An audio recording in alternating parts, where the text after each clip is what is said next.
弟兄姐妹平安，平安。请让我们安静心，让我们跟随神的话语，开始今天的主日崇拜。让我们亲颂主在圣殿中。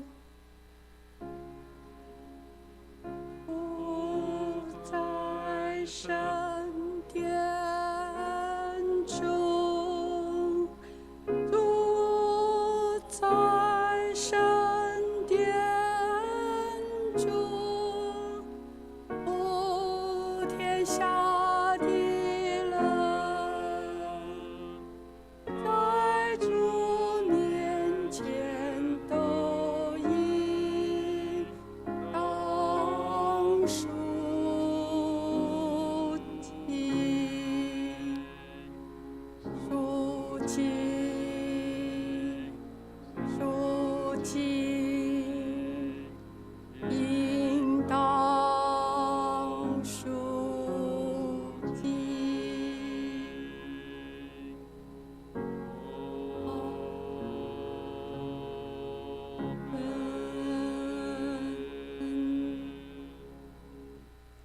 请听上帝的话语。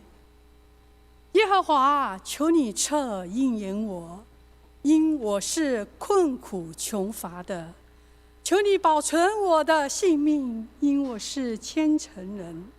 我的上帝啊，求你拯救这倚靠你的仆人。主啊，求你怜悯我，因我终日求告你。让我们同心合意来祷告。圣洁、尊贵、荣耀的永生上帝，你的圣名在全地何其的美啊！诸天述说你的荣耀，穹苍传扬你的手段。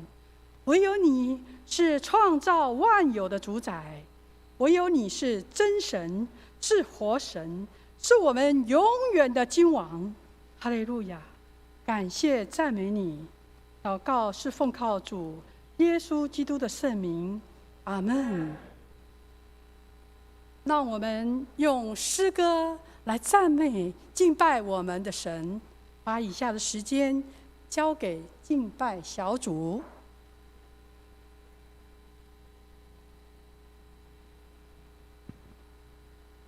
各位弟兄姐妹平安。耶和华祝福满满，恩典也满满，他的慈爱、恩典、慈爱直到万代。我们用感恩的心来赞美、歌颂他的名。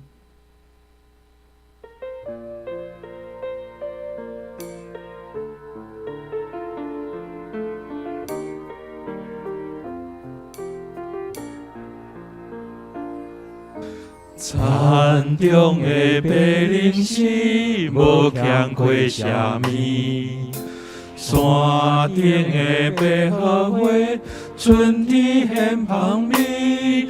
总是全能的上帝，每年想事真福气，好地绣花的家私，献出疼痛的根基。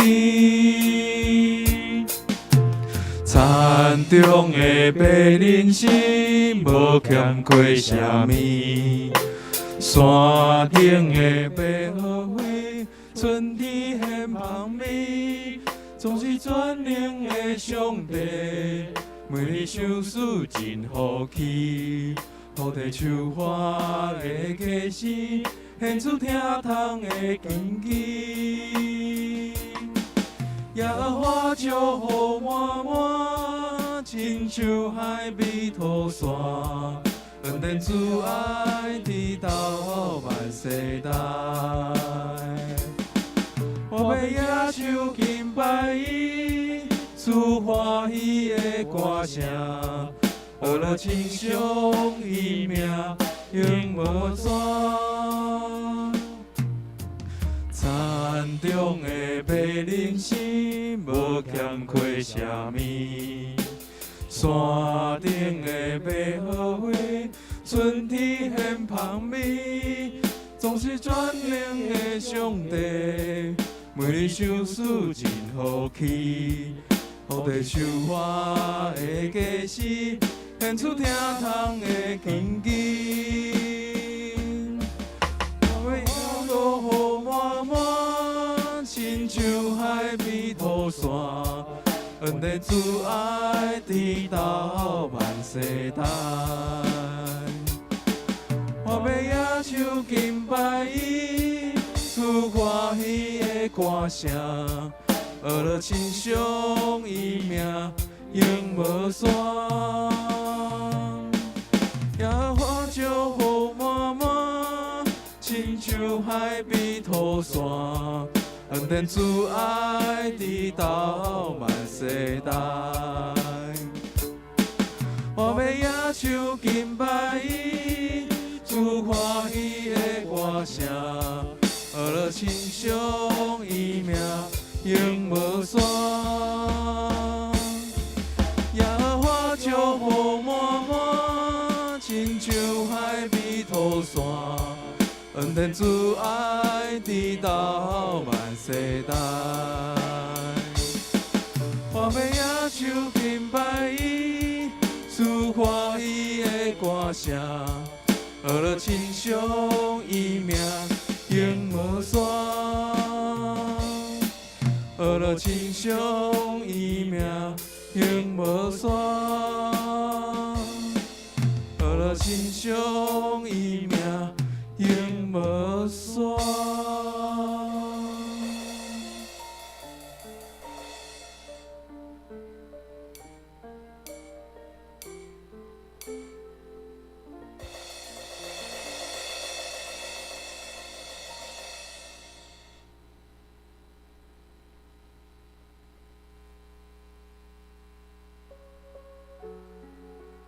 没有一个忧患，耶稣不能担当；没有一个痛苦，耶稣不能背负。愿我们时时刻刻来回转，归向耶稣。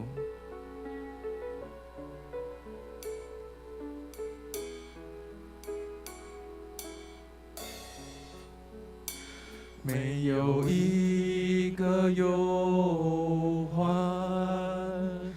耶稣不能担当；没有一个痛苦，耶稣不能背负。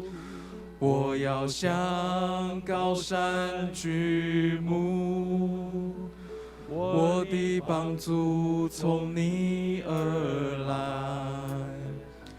满有丰盛的慈爱，赐给凡求告你名的人。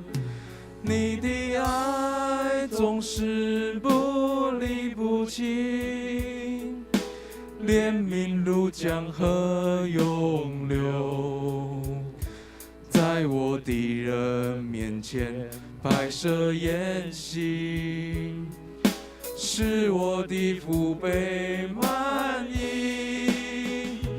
你的爱总是不离不弃，时刻将我环绕。你必永远纪念与我所立的约，使我领受丰盛的恩典。没有一个忧患，耶稣不能担当；没有一个痛苦，耶稣不能背负。我要向高山举目，我的帮助从你而来，满有丰盛的慈爱，赐给凡求告你名的人。你的爱总是不离不弃，怜悯如江河涌流，在我敌人面前摆设筵席，使我的腹背满溢。你的爱总是不离不弃，时刻将我环绕。你必永远纪念与我所立的约，使我领受丰盛的恩典。你的爱总是不离不弃，怜悯如江河涌流，在我的人面前摆设筵席，使我的腹背满溢。你的爱总是不离不弃，时刻将我环绕。你必永远纪念与我所立的约，使我领受丰盛的恩典。你必永远纪念与我所立的约，使我领受丰盛的恩典。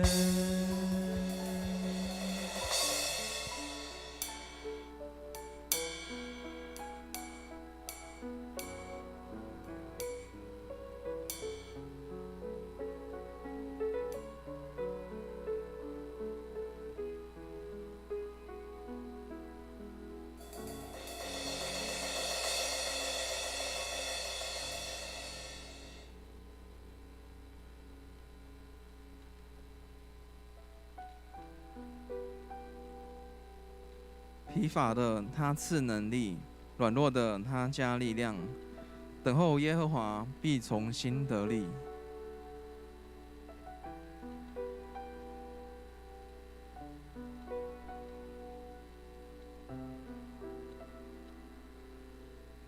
神已听见，神已听见我的呼求，他也明白我的渴望，放下重担，脱去一切缠累，恢复神造我的柔美形象。神已听见我的呼求，他也明白我的渴望，放下重担，脱去一切缠累，恢复神造我的柔美形象。永在地神创造万物的主，他的智慧无法测度。疲乏的他赐能力，软弱的他加力量。等候耶和华，必从心得力。如鹰展翅上腾，翱翔在神的国度里，飞越所有艰难和风暴，单单注视你荣耀宝座。如鹰展翅上腾，翱翔在神的国度里，领受神灵恩膏和大能，活出美好自由的风采。神已听见我的呼求，他也明白我的渴望，放下重担，脱去一切缠累，恢复神造我的柔美形象。永在地神创造万物的主，他的智慧无法测度。乏的他赐能力，软弱的他加力量。等候耶和华必从新得力，如鹰展翅上腾，翱翔在神的国度里，飞越所有艰难和风暴，单单注视你荣耀宝座，如鹰展翅上腾，翱翔在神的国度里，领受神灵恩膏和大能，活出美好自由的风采。每当环境像海啸一样临到的时候，你要将眼目单单注视你的神，你要等候神会将得胜的意念放在我们的心中。愿我们一起来飞越风暴，重新翱翔，如鹰展翅上腾，如鹰展翅上腾，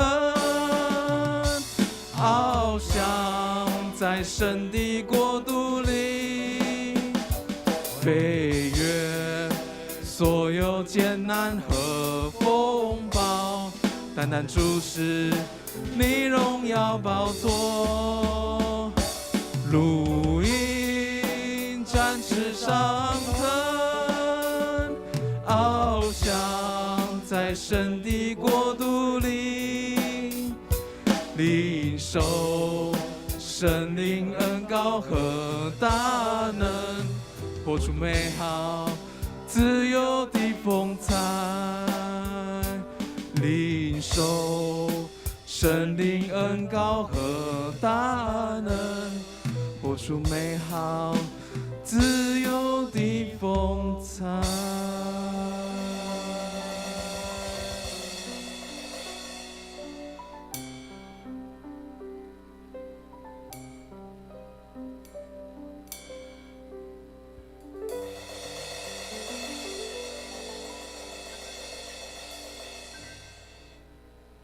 我们请会众一同起立，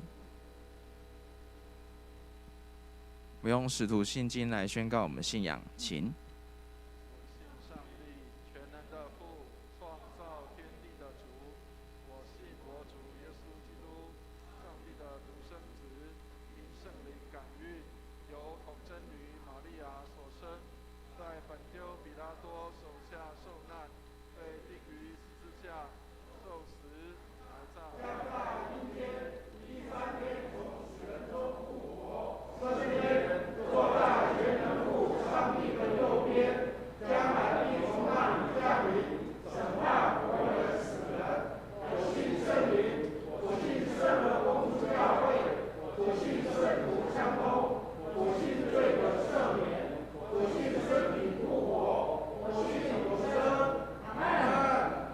荣耀颂。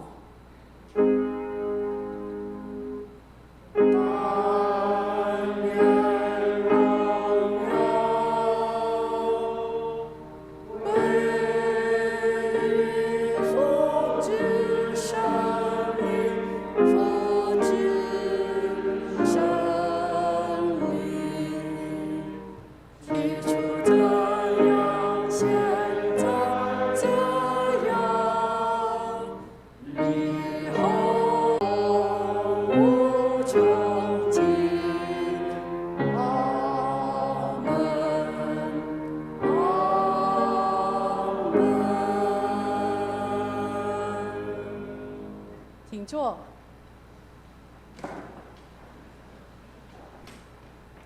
今天的起应文在诗篇71篇1至6节，诗篇71篇1至6节，旧约598页，旧约598页。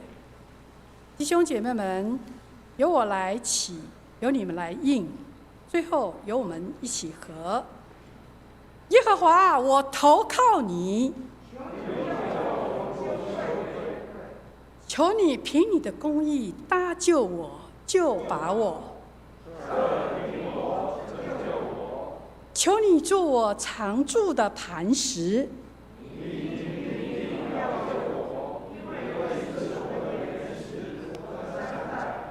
我的上帝啊，求你救我脱离恶人的手。主耶和华，你是我所盼望的。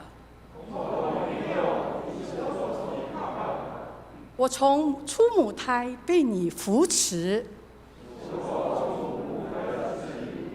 我必常常赞美你。公祷，让我们同心合一来为这世界做祷告，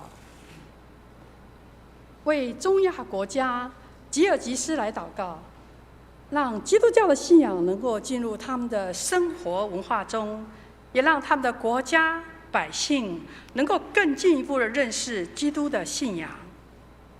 我们也来为台湾卫理公会宗教区教会来祷告，竹山卫理堂的曾长生牧师为他们教会能够奉献充足，教会在当地能够更加的得人，也为我们传道同工的身心健康祷告。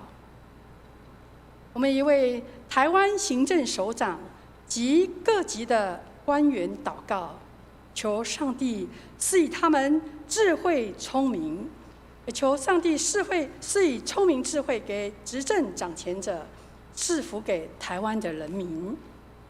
我们也为台湾的儿童及青少年能够受到完善的知识教育及美好的品格教育造就来祷告。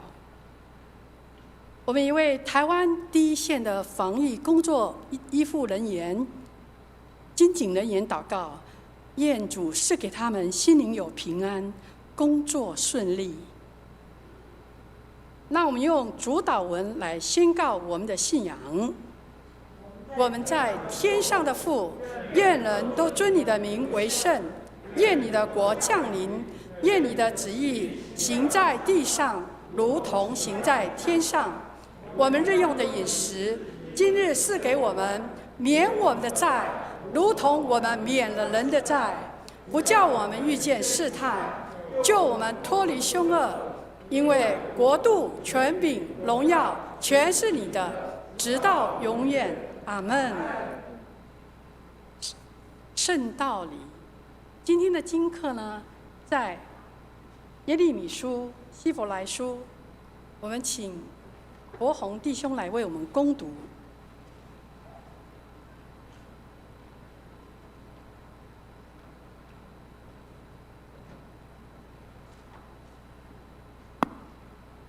弟兄姐妹们平安。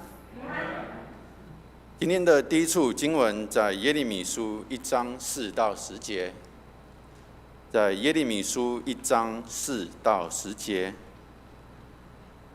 耶利米书1章4节，耶利米说：“耶和华的话临到我说，我未将你造在腹中，我已晓得你，你未出母胎，我已分别你为圣。我已派你做列国的先知。我就说，主耶和华，我不知怎样说，因为我是年幼的。耶和华对我说，你不要说我是年幼的，因为我差遣你到谁那里去，你都要去。我吩咐你说什么话，你都要说。你不要惧怕他们，因为我与你同在，要拯救你。这是耶和华说的。于是耶和华伸手按我的口，对我说：我已将当说的话传给你。看哪，我今日立你在列邦列国之上，为要施行拔出、拆毁、毁坏、倾覆，又要建立、栽植。第二处经文在希伯来书，新约希伯来书12章18到29节。希伯来书12章18到29节，希伯来书12章18到29节。第18节，你们原不是来到那能摸的山，此山有火焰、密云、黑暗、暴风、脚声与说话的声音。那些听见这声音的，都求不要再向他们说话，因为他们当不起所命他们的话。说靠近这山的，即便是走兽，也要用石头打死。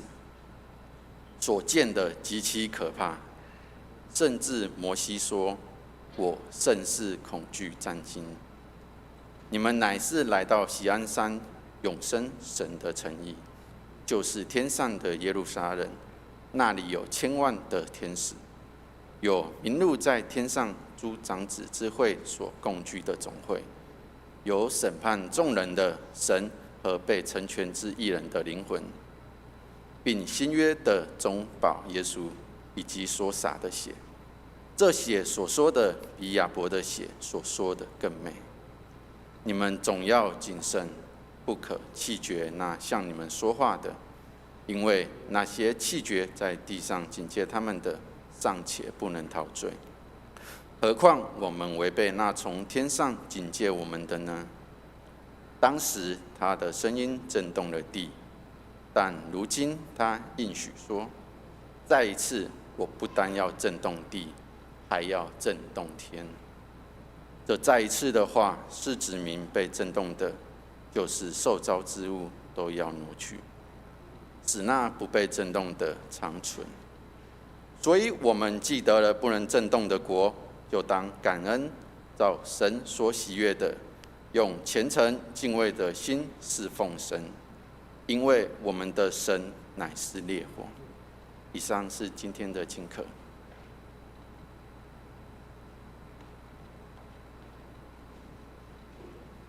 今天正道的经文在马可福音2章1至17节。马可福音2章1至17节。马可福音2章1至17节，新约39页。由我来为大家攻读。过了些日子，耶稣又进了迦百农。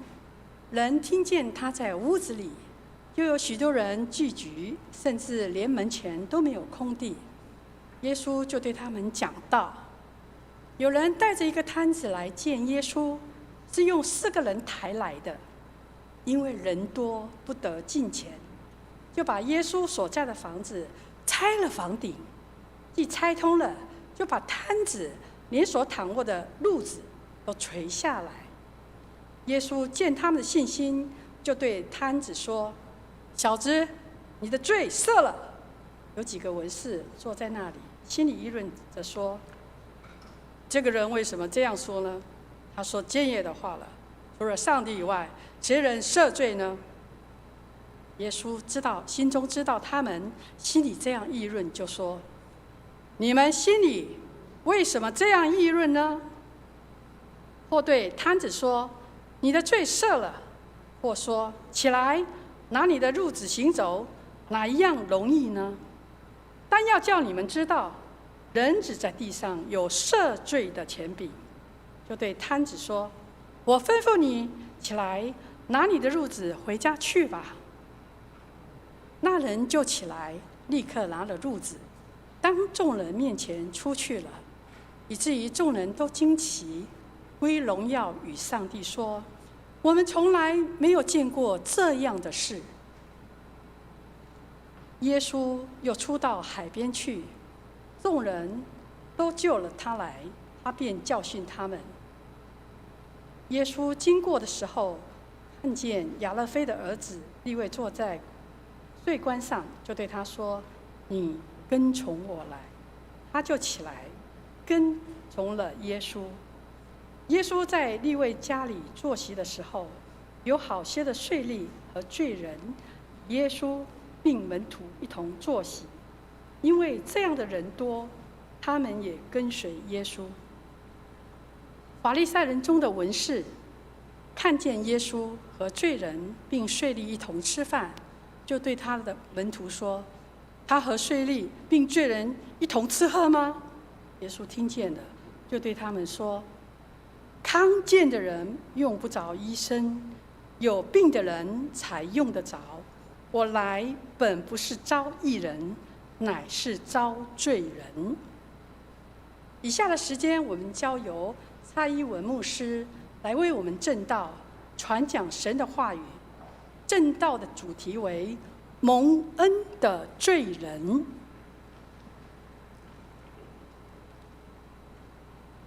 弟兄姐妹平安，感谢主，我们一起同心的敬拜，我们一起来祷告。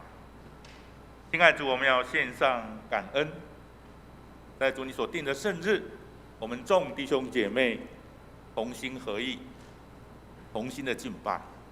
主您赐下生命的灵粮、生命的活水，好叫我们在主的话里面得着饱足。求圣灵引领，带领今天的敬拜从头到末了，这样的仰望、感恩，奉靠耶稣基督得胜的名，阿们。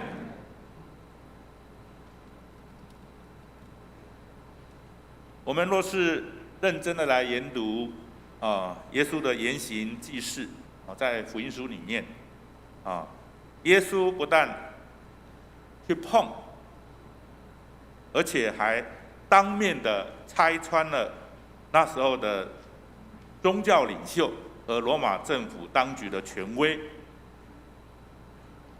这点虽然为他带来十字架的苦难，但我们却因为这样而得着福音的一个信息，不是吗？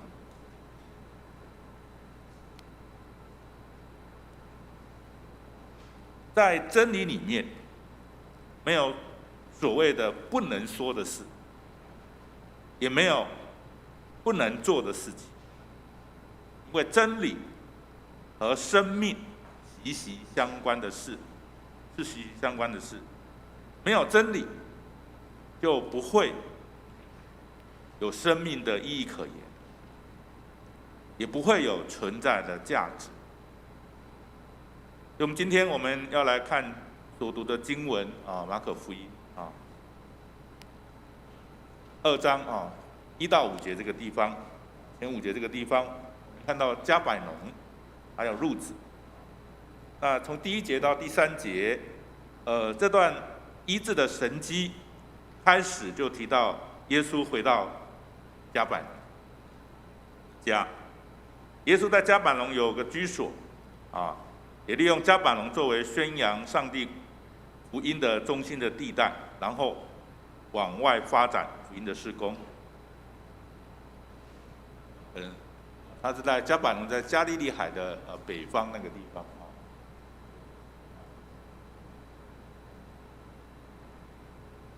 因为它靠海这是加百农的海边，靠海的地方加百农的会堂的遗址这里。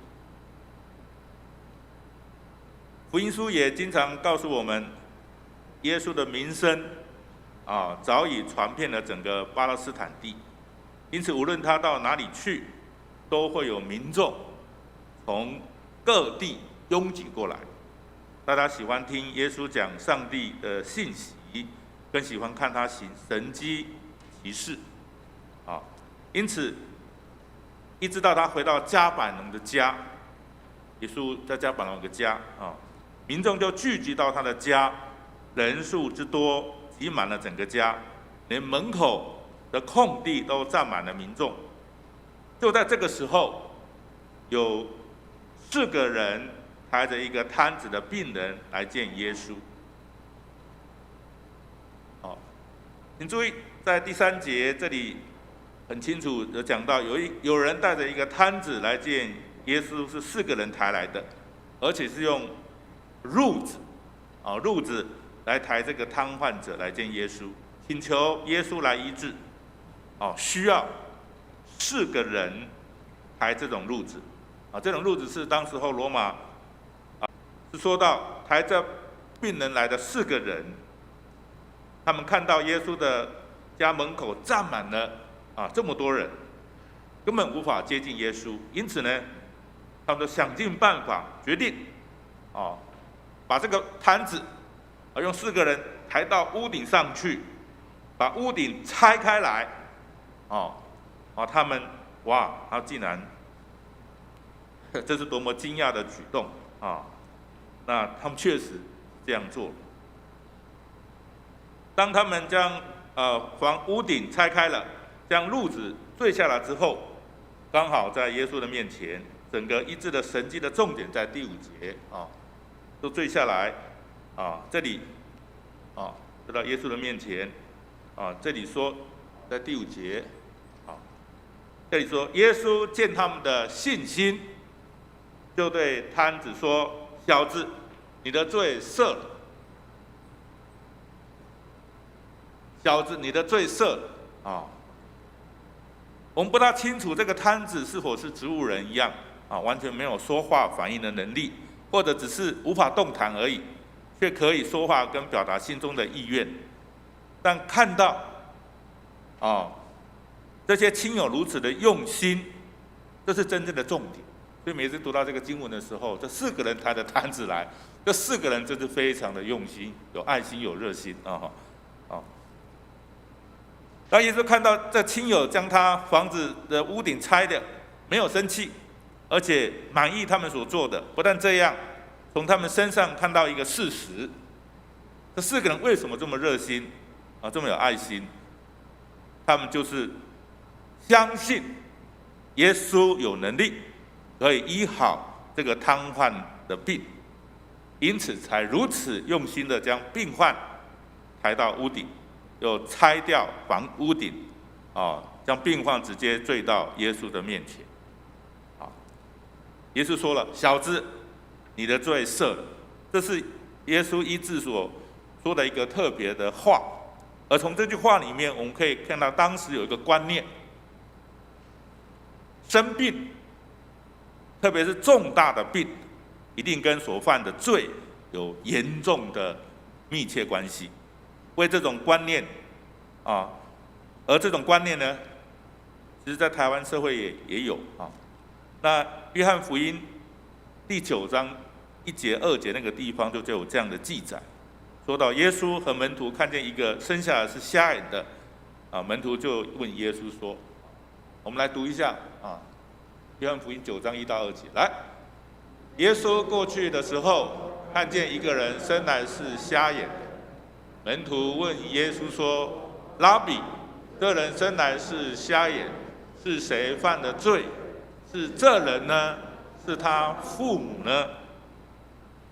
这是1、2节因此，耶稣用“小子，你的罪赦了”这句话来医治这个瘫痪的病人的时候，就已经在表明清楚看到这个病人他的问题就是他罪恶非常的重。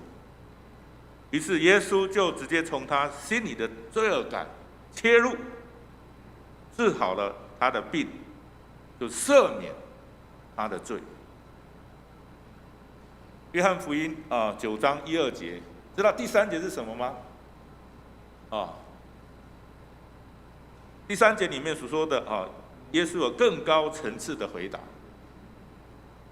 好，第3节我们一起来读。来，耶稣回答说：“也不是这人犯的罪，也不是他父母犯的罪，是要在他身上显出上帝的作为来。”约翰福音是讲到这一个。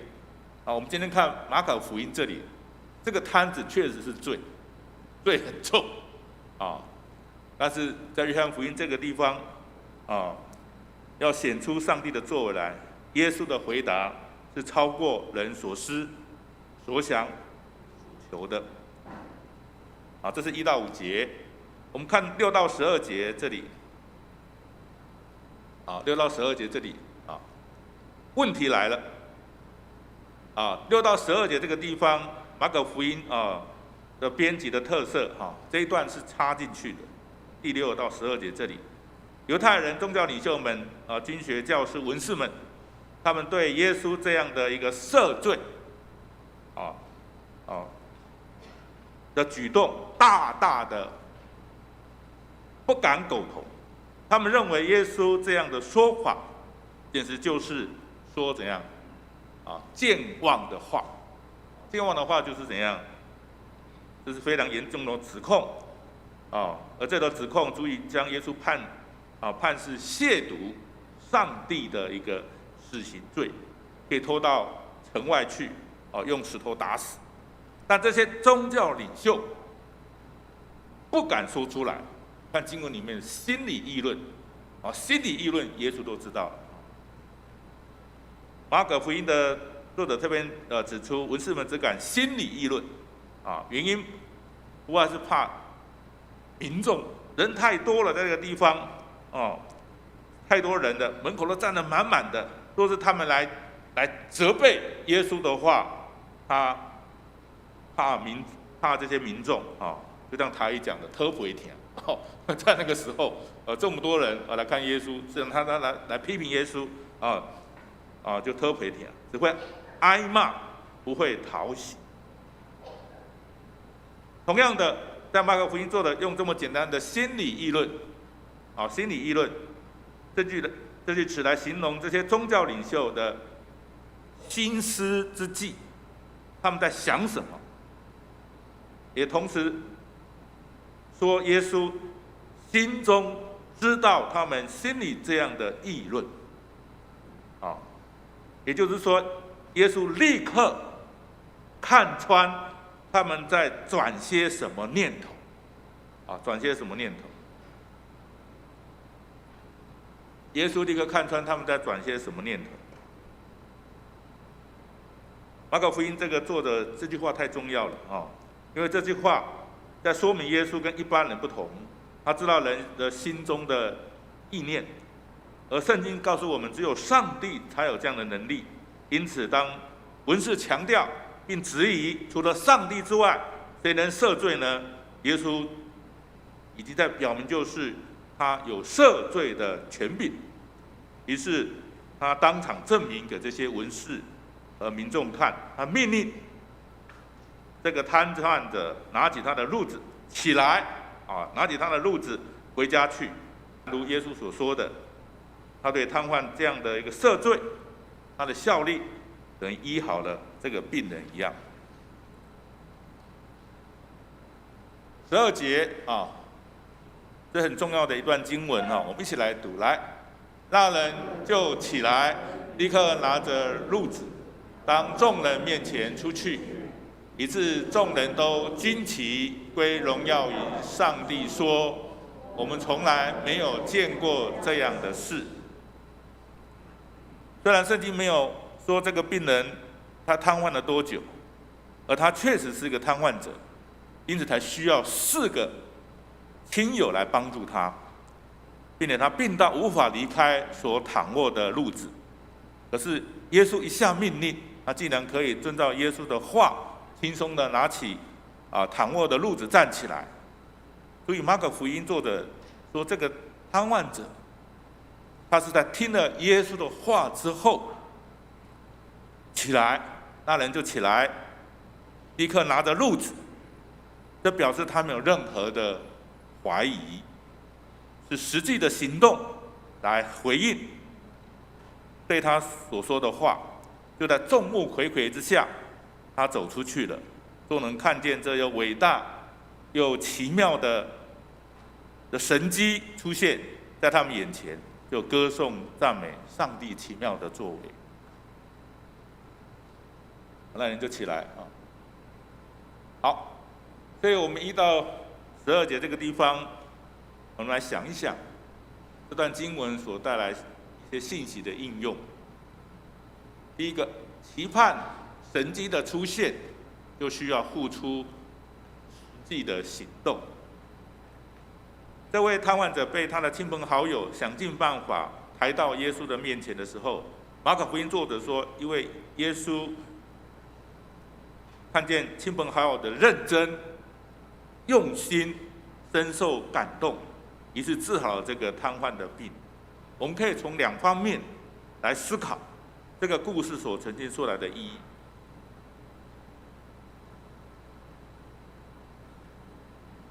是第一个是瘫痪者的亲朋好友一定听过有关耶稣的事情，因此他们对耶稣有绝对的信心。所以神迹奇事对我们的信心是很重要的。对上帝有没有这样的信心，才会有神迹奇事啊？有没有这样的信心？绝对的信心。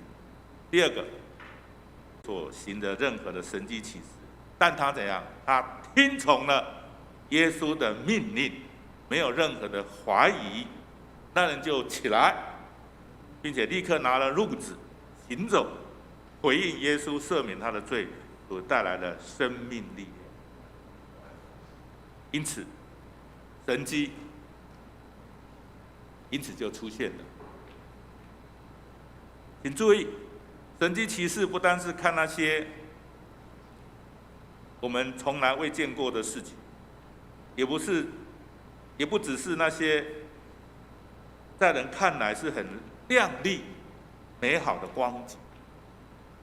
神迹奇事往往就会发生在我们平凡的生活当中。很多年以前，有一个阿美族的一个卡车司机，他的妻子癌症入院，那他的先生就辞掉工作，到医院去陪他的太太治疗。两个人都很喜欢唱歌，夫妻两个在一起，没有因为癌症的一个治疗而发出痛苦的哀怨的这些话语。恩爱的感情竟然感动了隔壁床的一个妇人，特别拿一包红包给这对年轻的夫妇，因为他知道他们的经济很不好。有一天，这个年轻的妇人因为病重昏迷，就送入了加护病房。每到探病的时候，他的先生一样，带了吉他，到加护病房轻轻的唱歌给他太太听，而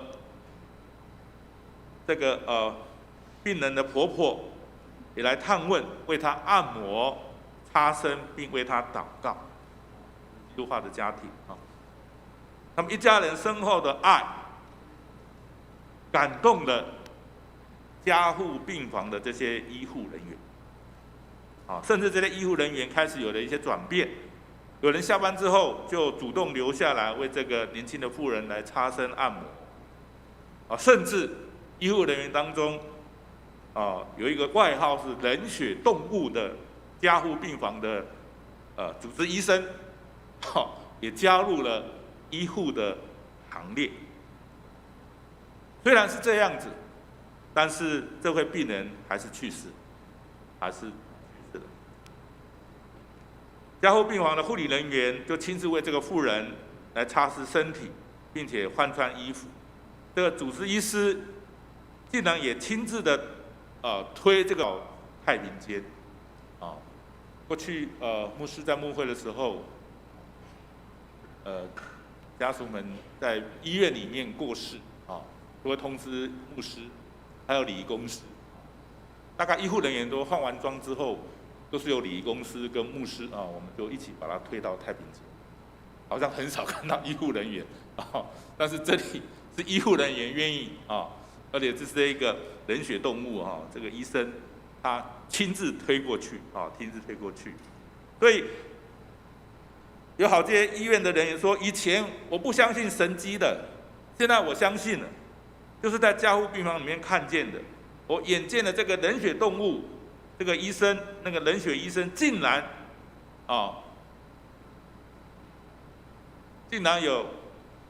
有爱心了，有热血。因为神迹就是感动人的生命并且导致生命的改变。神迹使生命调动起来，也会使生命产生力量的事情。其实我们每一个重生得救的基督徒，你想想你怎么得救的？这是不是一个在你身上的事？过去牧师也一样，不认识上帝的，但是因着同学邀请接触了，我从来不接触，但我一接触之后，才看见到上帝的爱，这是改变我。过去就是很铁齿的、屁屁的，哦，信那个，哦，我赶快跑。但是我一接触之后，哎呦，跟我想的不一样，上帝的爱就摸着我，这改变我，改变我的生命。一样，我们每一个重生得救的基督徒，哦，一样，我来带领人，那个决志信主、受洗的时候，都是在我们身上的神迹，而且这个都可以跟别人来传讲福音的信息，活生生的例子。你愿不愿意把你得救的见证跟别人分享，亲朋好友分享？你就是活生生的例子，你就是神迹。你的改变，别人也可以改变啊。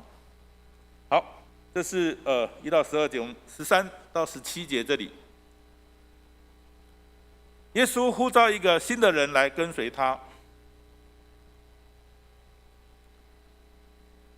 而这个人就是亚勒腓的儿子利未，在经文里面啊，他是一个税吏啊，在马太福音9章9节里面提供另外一个名字叫马太啊，利未是亚勒腓的儿子啊，马太哦，很可能在后来早期基督教会活动的时候，他更改了名字，而马太的意思就是上帝的赏识啊，税吏做的可说是犹太人当时犹太人最讨厌的一个工作，而从事这样的工作的人就像吸血鬼一样，帮罗马政府已经很穷了，还要再缴税这种帮罗马政府在做这种事情，通常会被犹太人认为是3种罪人中的一种而且罪恶深重的第一种就是税吏，就是税吏。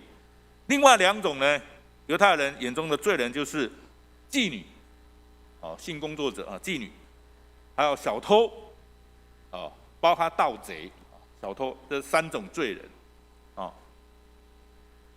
而耶稣为什么要呼召一个当时候人人讨厌的税吏来跟随他呢？特别是当耶稣呼召税吏利未来跟随他的时候，耶稣他已经那时候已经是加利利地区家喻户晓的大人物了。就像前面所说的，他加百农的家挤满了民众来听他讲道，不错，那么多人来听讲道，耶稣是不是需要帮手呢？需要人手呢？但呼召一个人人讨厌的税吏来当他的帮手，这到底是什么意思呢？这确实是一个值得我们省思的课题。不过从这里，我应该30多年前吧，我在圣光新生报道的时候，我旁边坐的一个是尼姑，他还俗了，他要来神学院受教育他已经信主，所以和尚尼姑是不是有一天也会信主？上帝的作为所以利未耶稣呼召那时候的一个税吏来人人讨厌的人我想有上帝的美意，就像彼得跟安德烈兄弟，雅各跟约翰兄弟一样，耶稣一出生呼召这2对兄弟都放下一切，跟随耶稣去传上帝的福音。现在利未也一样听到耶稣的呼召，放下原本高收入的税吏的工作，立刻跟随耶稣。在路加福音另外一个路加福音5章28节，你们记载利未是怎样5章28节我们一起来读，他是怎样来，他就撇下所有的起来跟从了耶稣撇下所有这句话很震撼我们的心我看我跟伟文牧师我看到这句话也是很震撼都不够我自己都不够但是愿意回应撇下所有的，很震撼我们的心。要跟随耶稣传扬上帝的信息，就必须有这样的准备和决心。15节，我们一起来读一下。来，耶稣在利未家里坐席的时候，有好些税吏和罪人与耶稣并门徒一同坐席，因为这样的人多，他们也跟随耶稣。15节，利未后来就在自己的家里面宴请耶稣和其他的门徒，同时也邀请到他过去的同行的税吏们和罪人。值得我们注意的是，马可福音特别强调邀请了好些税吏还有罪人也跟着邀请。刚才讲到罪人税吏、妓女，但小偷盗贼可能不在这里面了。小偷跟盗贼就只有税吏跟妓女在这当中。看把妓女跟税吏摆在一起，这个很多想象的空间因为税吏人很少吸血鬼一样人很少，但是妓女呢，只要有钱都是好朋友所以利未因为要跟从耶稣去传福音，因此这次的宴席可能是疑似跟家人亲友离别宴。现在耶稣跟他身边的门徒都邀请去参加利未在家里面设的宴席，而同时邀请的还有其他过去利未的同事税吏，还有一些妓女，也因为被法利赛人的文士看到了，他用很不屑的语句说，他和税吏并罪人一同吃喝吗？16节里面讲到的。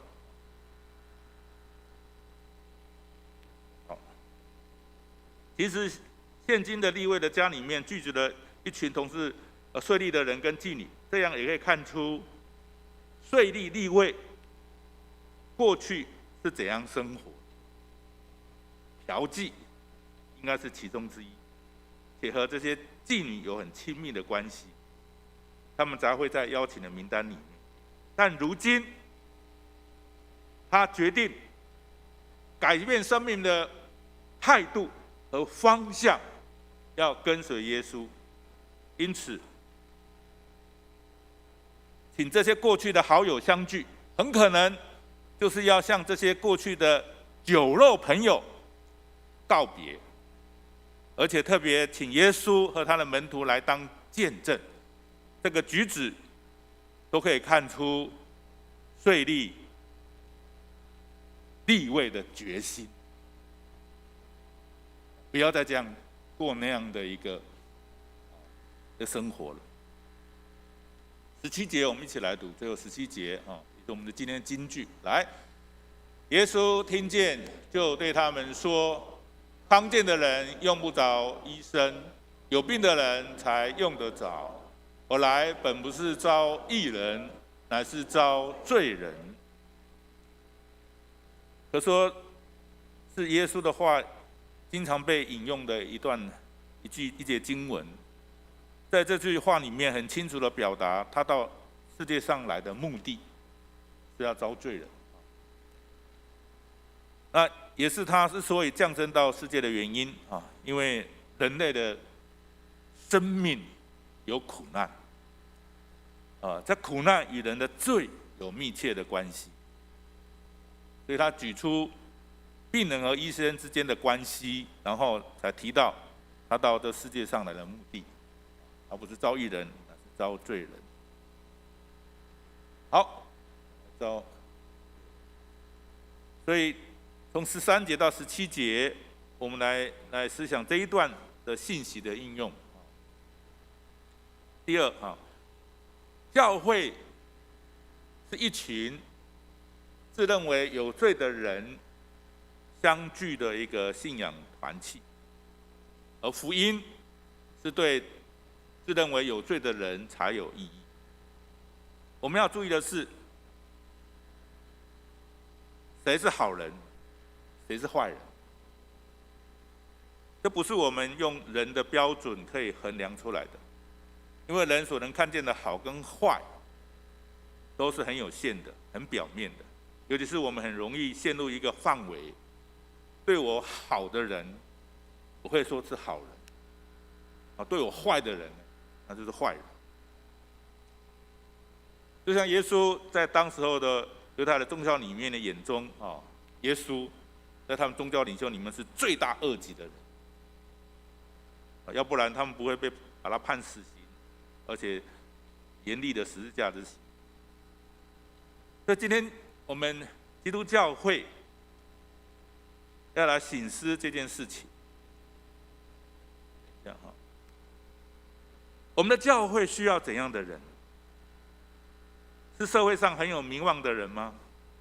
或是应该可以容纳三教九流、贩夫走卒，任何阶层的人都可以到教会来呢？我们常会陷入一个迷思，以为若是有更多的社会名流来加入教会，就会增加光彩，吸引更多的人来。虽然这种想法很普遍存在一般的教会里面，但不是这段经文要带给我们的信息。我们应该要有这样的认识：如果我们自认为是好人，事实上我们不需要来到教会。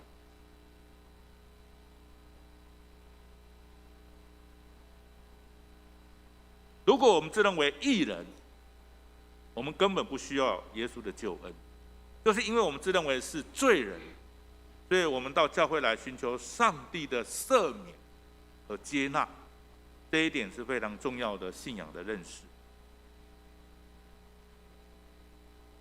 我想，黄明正牧师很多人都知道了，他在更生团契，我们可以从他身上看到长久在监狱关心受刑人的事工的情形，把爱带进监狱，把人带向基督。那特别从他身上看见到那些重刑犯为什么在他们临终的时候想要认罪悔改、接受洗礼的经过，受刑人的受洗。另外一位是内地会的一个荷兰的一个宣教师叫阿珍的，他投入关怀性工作者的福音事工，福音事工，可以从阿珍宣教师的口中听到有关女性之所以投入性工作者职场的心路历程。或许我们可以好好的思想这样的问题啊，所以我们从今天的经文里面的信息，我们来思想问题。若是有一个杀人犯出了监狱之后来到我们当中，我们要怎样面对他？当一个性工作者来到教会，我们要用什么的眼光来看待他？谁是好人？谁是坏人？谁是义人？谁是罪人？这些都不是我们有资格来评断的。今天的基督教会，唯有敞开我们的双手，欢迎所有自认为是有罪的人一起来加入我们的奔走天国的之路的行列。因为耶稣就是这样子，就像今天的经文一样爱我们，喜欢我们，接纳我们，就像他当年呼召利未，这个税吏利未成为他的门徒，然后也跟一群当时候的罪人税吏妓女一同同桌共食，一起吃饭。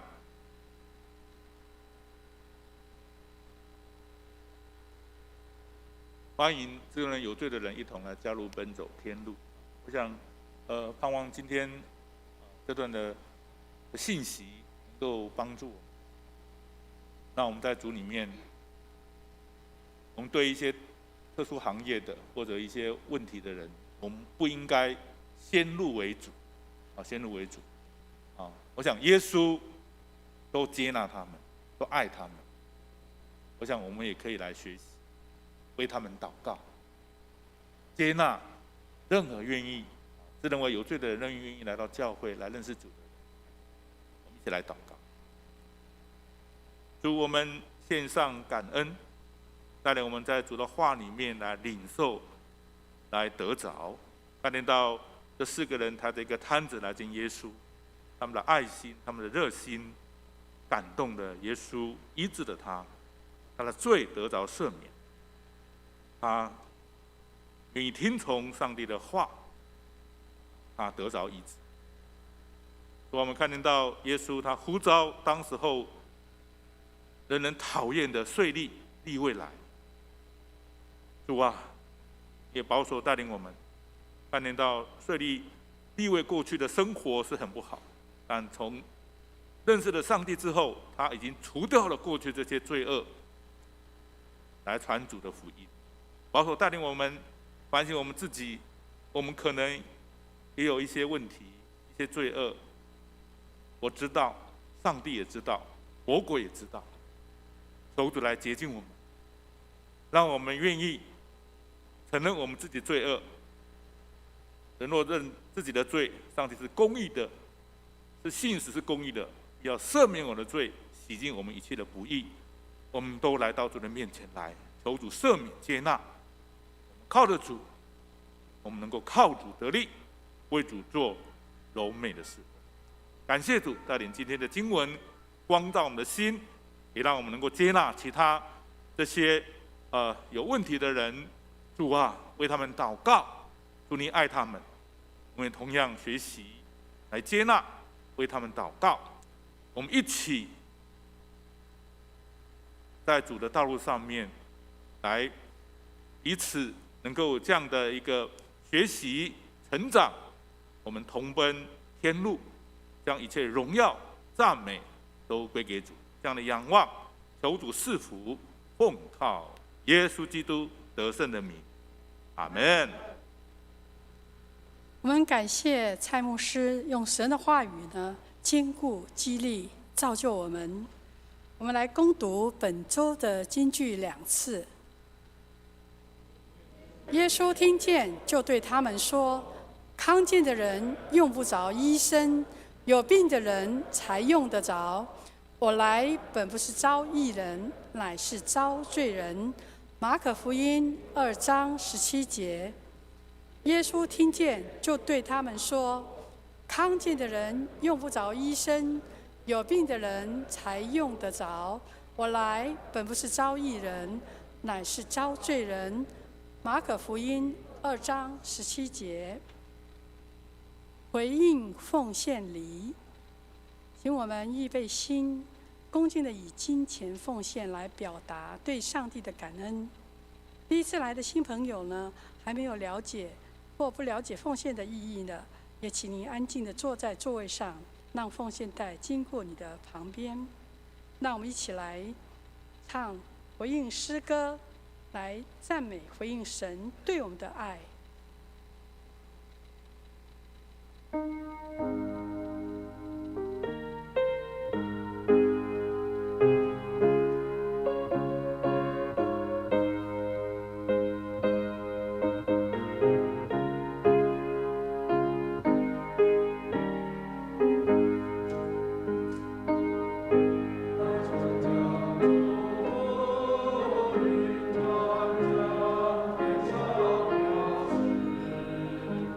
传家的书。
那我们来奉献祷告，请诗献的同工到台前来。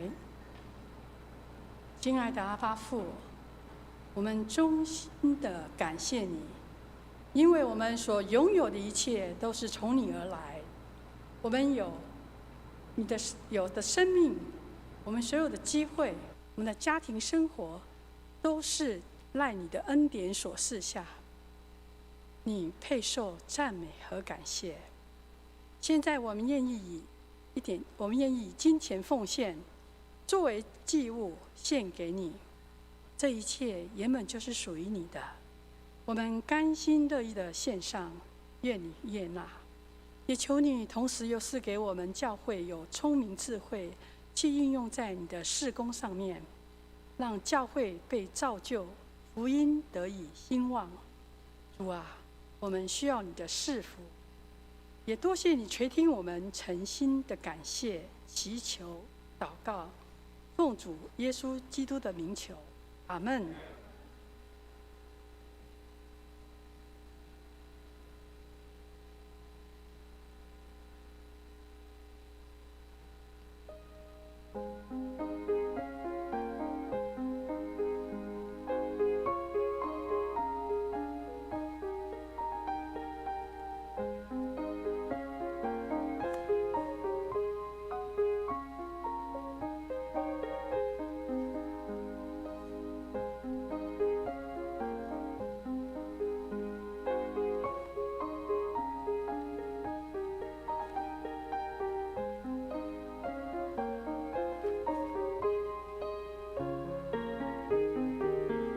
会众请站立。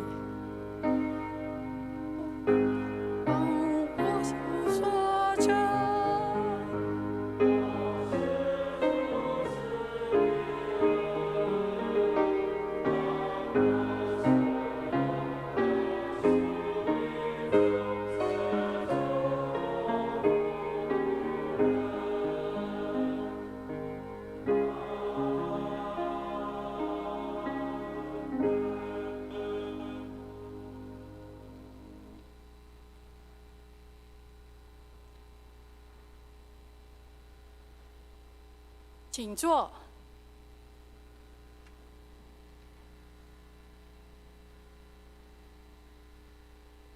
温安差遣礼，我们为了大家的健康呢，到时候我们先唱《我们成为一家人》，在座位上先唱一遍。唱完第一遍之后呢，在唱第二遍的时候，大家就可以起来彼此呢问安。但是我们拱手不握手，大家一起来唱《我们成为一家人》。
那我们一起来关心教会的消息。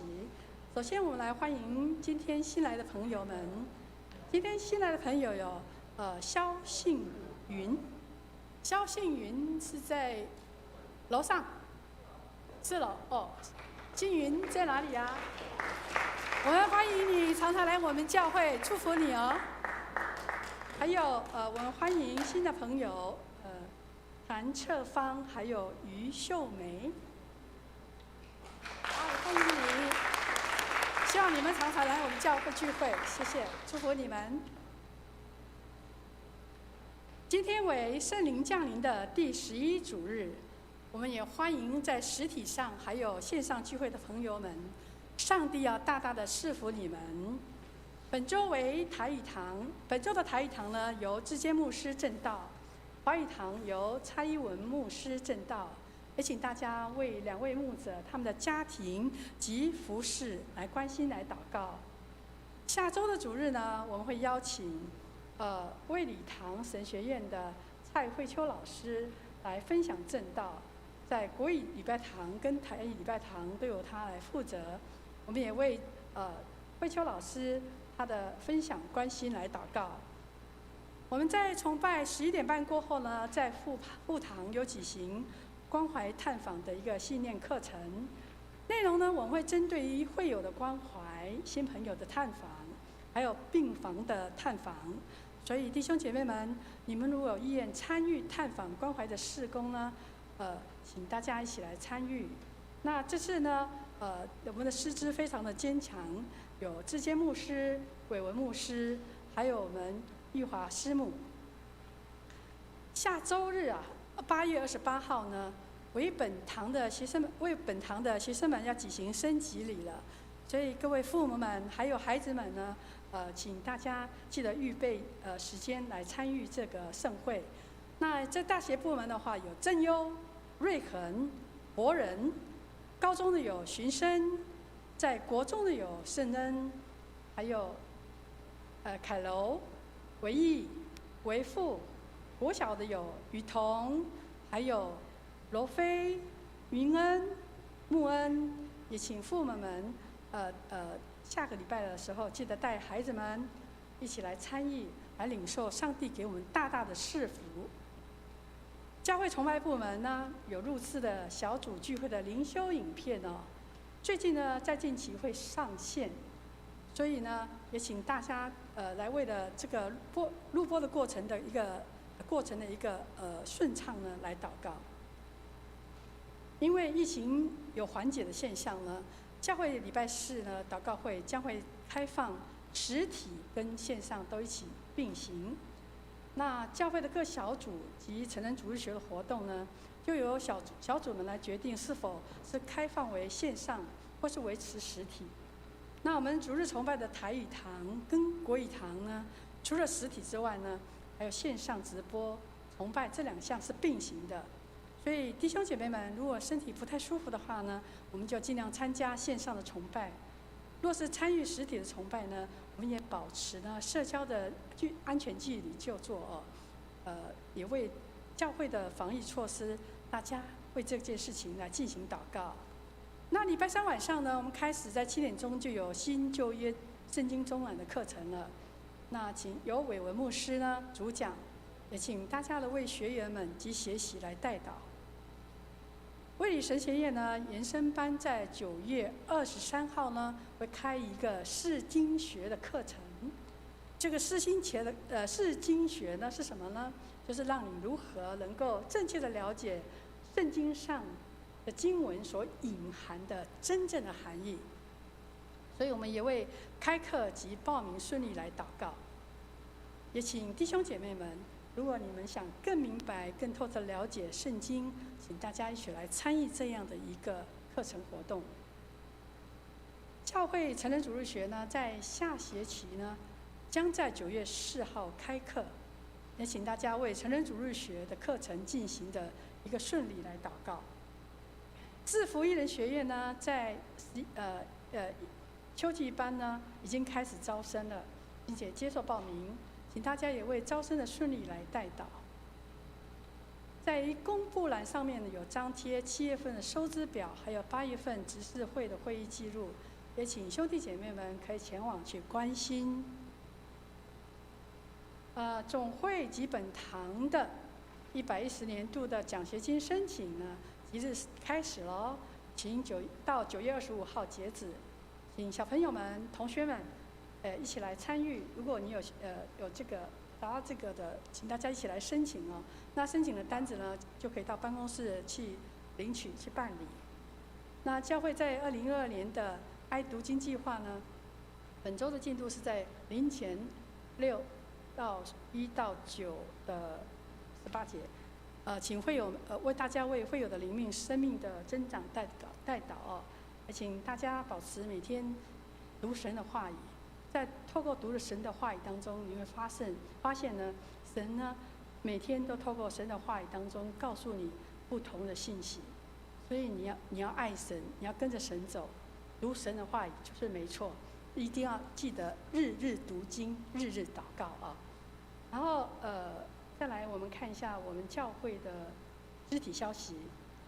也请大家来为学生们在暑期活动暑假期间呢，生活的作息规划，还有外出旅游的出入平安来代祷哦。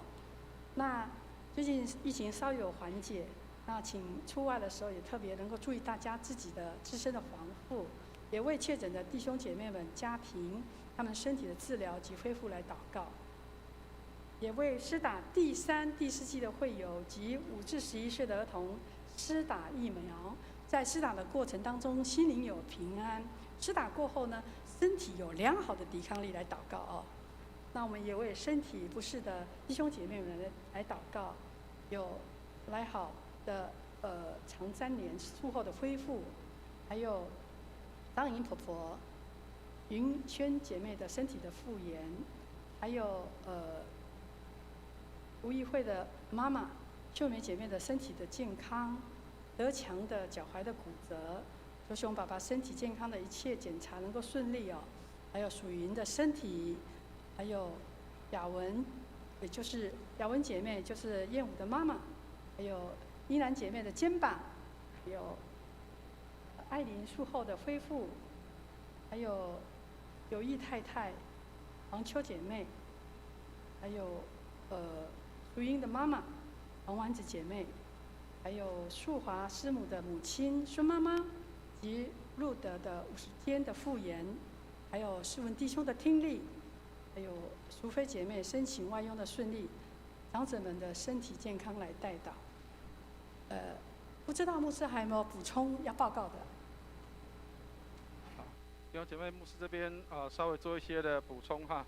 我们在现在6楼上面，我们正在有这个儿童的欢乐音乐营正在进行哈。那可能各位不晓得说我们有这个姐妹们，她们有几位老师，他们愿意自发性的，他们来教这个儿童的这个节奏班。那从我们的这个，因为时间已经快要到暑假结束，希望能够在暑假前能够做这样的一个简单的一个夏令营的活动。那其实说简单也不简单了哈。我们昨天有大概有6位学员报名参加。那希望这个夏令营能够继续的能够来行动，那能够帮助我们的儿童，还有我们的这个教会的儿童工作能够做得更好、更合适。那所以请大家也为我们的这些师资老师们来祷告哈。我们的淑仪执事，还有洪玲老师，还有几位助教年轻人，他们都在上面来做这个协助，所以请为他们祷告。那我们各位手上的在周报里面，我们有夹一张这个成人主日学的这个简章跟报名表。那这个请大家就是仔细来参阅。我们总共在9月份会开新的4门课程，说新的也是有的是新的，有的是延续哈。如果各位有拿到这个简章或是报名表的时候，上面有4个课程，一个是诗歌赏析，这是天一兄跟如君姐妹的音乐的赏析，这个部分会继续延续。然后新的课程有这个五位小先知，和西阿书到约拿书，这是邵文弟兄的一个传讲哈，还有这个他的姐妹哈会一起传讲，这个慧玲姐妹。然后信乐中览的部分是赵鼎弟兄跟迪华姐妹他们的一个分享跟一个带领。那基要真理部分是周老师还有怀宇弟兄哈，他们会一起来开课。我们请弟兄姐妹也请你们能够有看完之后，那也请尽快的报名。我们下一周还会再做一次的宣导哈，我们的周老师会再做一次的宣导。那当然我们也会给大家有加退选的机会了哈，就是如果假设你选了这个好像你还想要再选另外一个，或者是你想要再加入另外一个都可以。在9月4号的时候是我们最后可以加退选的时候。那当然很多人会说，那为什么要上这些课哈？为什么要读这些东西？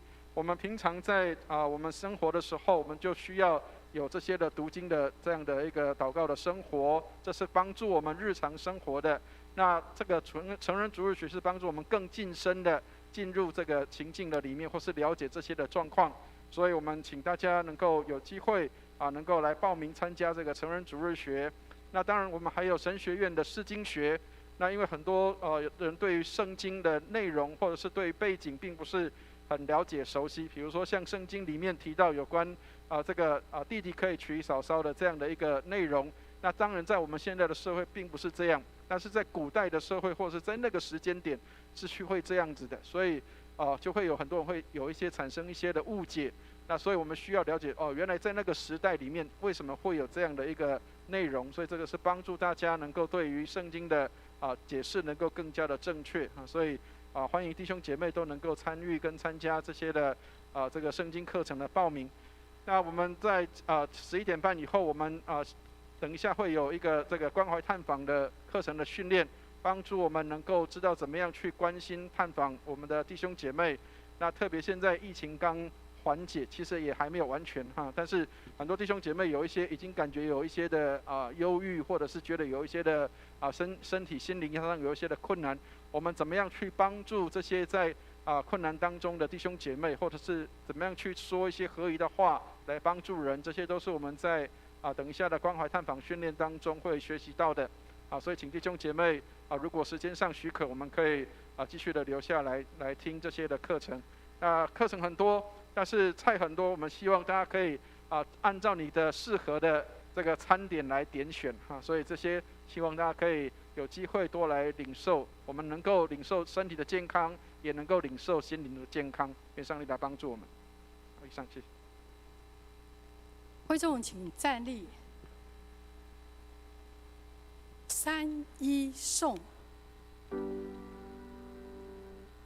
普天之下万国万民，齐声赞美父之圣灵，三位一体，同荣同尊，万有之源，万福之本。阿门。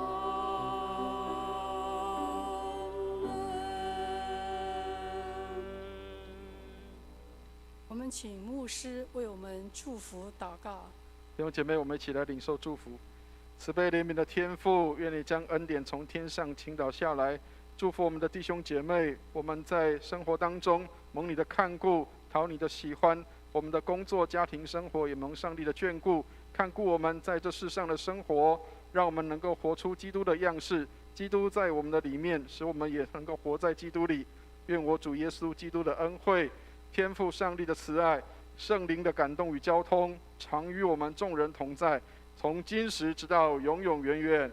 阿们。阿门颂。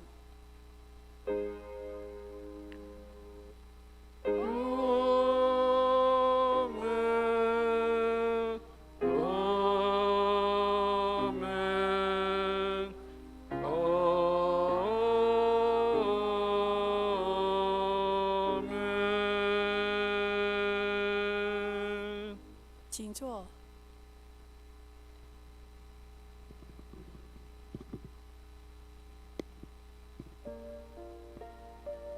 有病痛、忧伤的弟兄姐妹，欢迎你到前面来，牧师要为您祷告。在线上的弟兄姐妹们，若是你有需要，牧师为您祷告，也请你主动与牧师联络。上帝爱你们，也祝福你们。